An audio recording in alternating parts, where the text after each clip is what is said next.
I'm gonna take it back to the prison system. When I first entered the prison system, I went to Victorville Medium 1, and I had never been to prison, so there was a difference. It's a high medium. Victorville's in what state? It's in California. So it's not. It's one of the worst prisons in the fucking system. Period. Point blank. You hear about Big Sandy, you hear about Bloody Pollock, you hear about Victorville. At a medium high, I didn't go to USP, thank God. But you hear about, all the blood spills, the riots, the violence. I actually made it to the prison during the riots. And so what riot was occurring when you got there? Actually, the South had got into it with the Southsiders.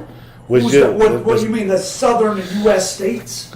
Yeah, when in a system, the black inmates of the southern. The black inmates, but it's still all blacks because it don't matter. You're a black man. You're supposed to ride with your culture. You know what I'm saying? You're gonna ride with your people the same way the Mexicans gonna ride, the same way the whites gonna ride. But everything is segregated. GDs, Vice Lords, Bloods, Crips, Serranos, Norteños, Paisas, Dirty South, white boys, or Aryan Brotherhoods. There's a lot of different separation, but at this time, I know for a fact that it was the southern. It was the southern blacks that got into it with the Southsiders. And see, the thing about West Coast politics, and I exercised this when I ended up later on going to the South, to Forest City, Arkansas, where Big Meech had been there, T.I. had been there, Turk from the Hot Boys had been there. So you were the documented blood gang member? No, I ain't documented as nothing. Okay. I'm a man. Okay. Period, point blank. I did decide to organize the yard because the yard was... In Victorville? No, in Victorville, I mean... You did. Victorville, what were some notable inmates that were there when you were there that you interacted with? In Victorville? I mean, you had the leader of the UBN. He was there. What's the UBN? United Blood Nation. And we ain't talking about... we talking about BL and UBN. Prison gangs in California. So that would be gangs that blood gang members from LA, from California, join in prison. In prison, and there's a conflict sometimes, not to get into that, but there is a conflict. Some of them will join, some won't, and there's some conflict or friction about do their loyalties to UBN or BL supersede the loyalties to their gang. No question.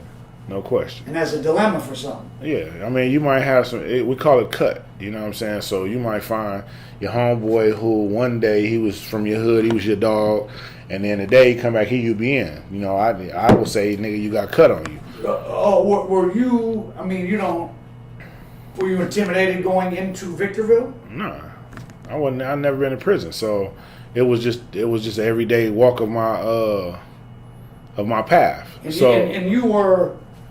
The things you were convicted and other investigated in were fairly serious, and you're from both the neighborhood of San Bernardino and Detroit are two of America's more violent areas. I mean, you were used to being around pretty serious people and places, even when free. Exactly. So fear was never there. Curiosity, I would say, due to the fact I had never been to prison. So when I got there, I remember the unit was on lockdown, and when I was getting my mattress, the first person that knocked on the door and beat on the door asked me where I was from.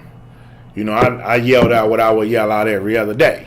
Which is? Versus what a normal person that comes into the federal system would say. They would say, hey, I'm from Detroit, San Bernardino. You know, that wasn't what I yelled out.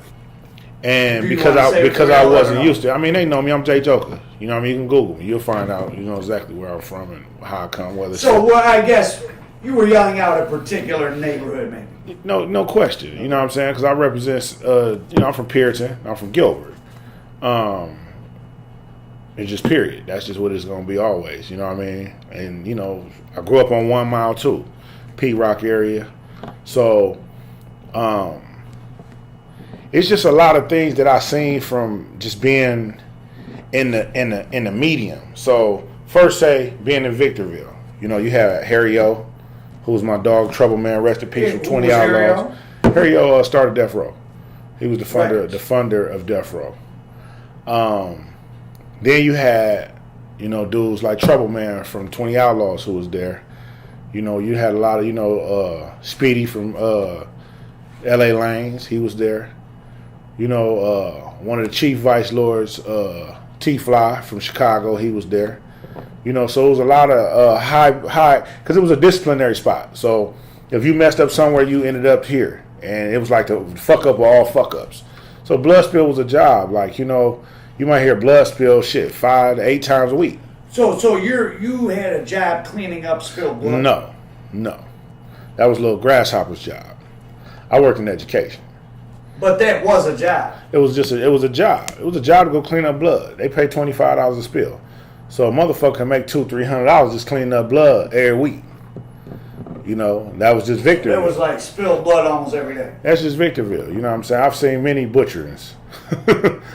What would tell us one, and like what causes, what sort of very seemingly minimal things might cause someone to get very seriously hurt in there? I mean, you got a bunch of people that. Okay, let me get into this. West Coast politics. When you're saying politics, for someone that hasn't been in prison, I mean, you ain't talking about the Democrats and Republicans. No, we're talking about the races. So West Coast Or gangs. No, I'm talking races. Oh, that's what politics. Because, and the reason why I'm saying that is because every West Coast politics is like this. There's black, brown, and white, and there's others. Others usually roll with brothers. That'd be Asians. That would be Asians or Tongans or the Samoans, exactly. So when you go to places like Forest City, Arkansas, which is a low custody level